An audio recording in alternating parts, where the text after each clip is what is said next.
Greater Noida से इस वक्त की बड़ी अपडेट निकलकर सामने आ रही है, जहां पर ओमेक्स बिल्डर के खिलाफ शिकंजा कसता हुआ नजर आ रहा है। चेयरमैन मैनेजिंग डायरेक्टर के खिलाफ एफआईआर के आदेश दिए गए हैं।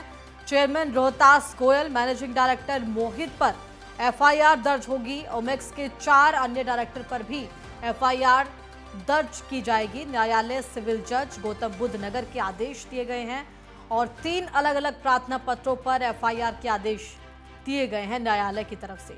तो आपको बता दें कि दुकान देने के नाम पर ठगी करने का आरोप है ओमेक्स के चेयरमैन और डायरेक्टर्स पर, और इसी के साथ पीड़ितों के आरोप दुकान के नाम पर ठगी की गई। माननीय न्यायालय से पीड़ितों ने गुहार लगाई थी, जिसके बाद फिलहाल न्यायालय की तरफ से एफआईआर दर्ज करने के आदेश दिए गए हैं।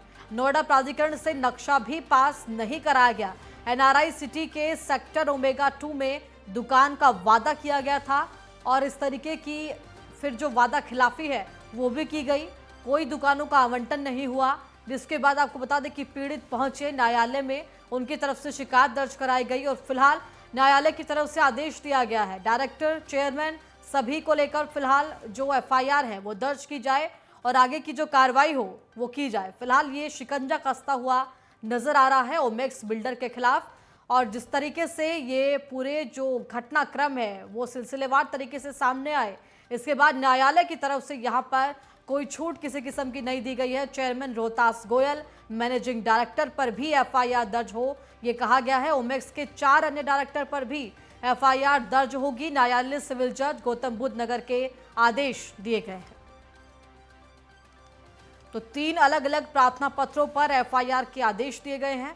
माननीय न्यायालय की तरफ से दुकान देने के नाम पर ठगी का आरोप है ओमेक्स ग्रुप पर, और इसी के साथ फिलहाल न्यायालय की तरफ से कहा गया है कि शिकायत दर्ज की जाए पीड़ितों की, इसके बाद एक्शन लिया जाएगा। क्या कुछ कार्रवाई है वो भी आगे देखने को मिलेगी। फिलहाल माननीय न्यायालय ने पीड़ित को लेकर फिलहाल ये तमाम चीजें कही है और न्यायालय की तरफ से पीड़ित के जो शिकायत है उसके आधार पर एफआईआर दर्ज करने के आदेश दिए गए हैं।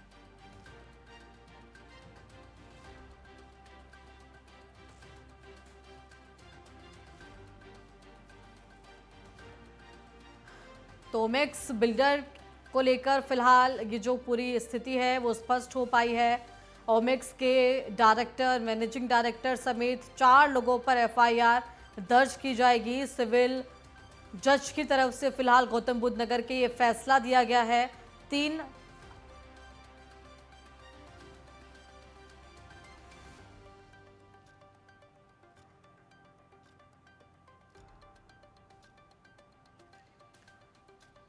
तो फिलहाल ये जो शिकंजा कसता हुआ फिलहाल नजर आ रहा है ओमेक्स ग्रुप के खिलाफ, और ज्यादा जानकारी के साथ संवाददाता कपिल शर्मा मेरे साथ फोन लाइन पर जुड़ गए हैं।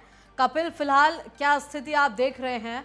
ओमेक्स ग्रुप पर फिलहाल ये शिकंजा कसता हुआ नजर आ रहा है। माननीय न्यायालय की तरफ से एफआईआर के आदेश दे दिए हैं, क्या उम्मीद है न्याय मिलेगा पीड़ितों को? जी देखिए विशाखा, ये ग्रेटर नोएडा में जो कनॉट प्लेस है और एक ओमेक्स का बड़ा प्रोजेक्ट है एनआरआई सिटी सेंटर, ये दोनों इन्हीं मतलब ओमेक्स के बिल्डर के ये दोनों प्रोजेक्ट हैं जिन पे ओमेक्स बिल्डर की तरफ से दुकानें अलॉट करने के नाम पे जो है बड़ी धोखाधड़ी की गई है। ये 3 लोग हैं, एक सुंदर हैं, दूसरे हैं मांगेराम और तीसरे विजेंदर। इनसे करीबन 80 लाख रुपए ठगी की गई है जो आरोप है। ये तीनों ही जो है माननीय न्यायालय सिविल जज सीनियर डिवीजन एफटीसी के यहाँ इन्होंने गुहार लगाई कि इन्हें न्याय नहीं मिल रहा है, पुलिस के द्वारा इनकी शिकायतों पर कोई उचित सुनवाई नहीं की गई है, जिस पर न्यायालय सिविल जज सीनियर डिवीजन ने जो है एफआईआर के आदेश दिए हैं और आगामी 1-2 दिनों में माना जा रहा है कि बीटा 2 थाने में, ग्रेटर नोएडा के बीटा 2 थाने में बिल्डर के खिलाफ एफआईआर हो जाएगी, जिसमें chairman Rohtas Goyal, managing director Mohit Goyal समेत कुल 6 लोग हैं, जिसमें 4 डायरेक्टर और भी हैं, जतिन गोयल, विनीत गोयल, गुरुनाम सिंह और निशांत जैन, जिनके ऊपर ये आरोप पैसे लेने का लगाया गया है। और ये 2013 से चला आ रहा है मामला। लेकिन कपिल देखिए, स्थिति ये भी है कि 2013 से ये पूरा मामला है और अभी तक एफआईआर दर्ज नहीं की गई। पीड़ितों को न्यायालय पहुंचना पड़ा, तब जाकर एफआईआर दर्ज होने की बात सामने आई है। आगे जो है वो पीड़ित किस तरीके से उम्मीद कर सकते हैं कि आगे कार्रवाई होगी इस पूरे मामले में?